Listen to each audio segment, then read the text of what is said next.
The days after my brother's death were silent.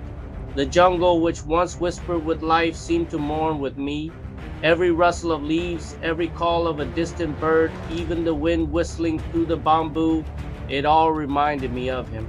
I carried his flute everywhere, tied to my belt with a strip of cloth from his uniform.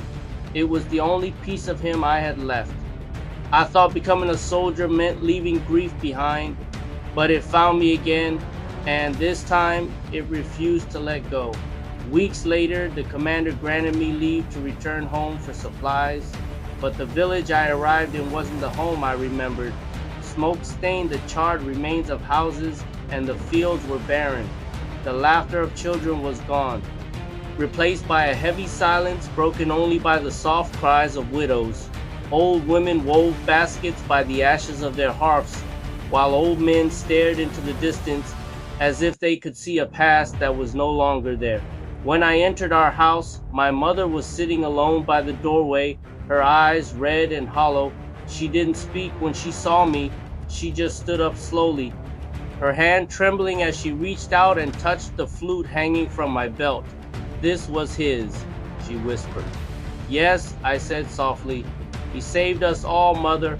Tears welled in her eyes, but she didn't cry out, she just nodded.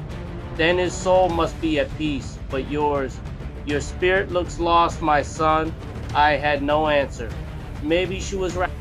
That night, under a pale moon, I walked alone along the edge of the forest, the same path my brother and I used to take as kids. A cold, thick mist drifted across the ground. Then a voice, old and calm, cut through the quiet. "You carry the flute of the fallen." I turned.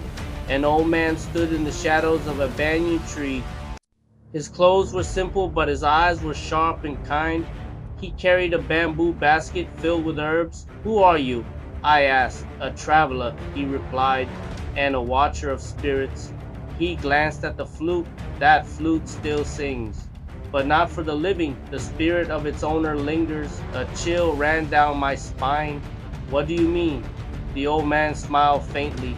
"In our world, death is never the end. The dead must be guided, or their souls wander.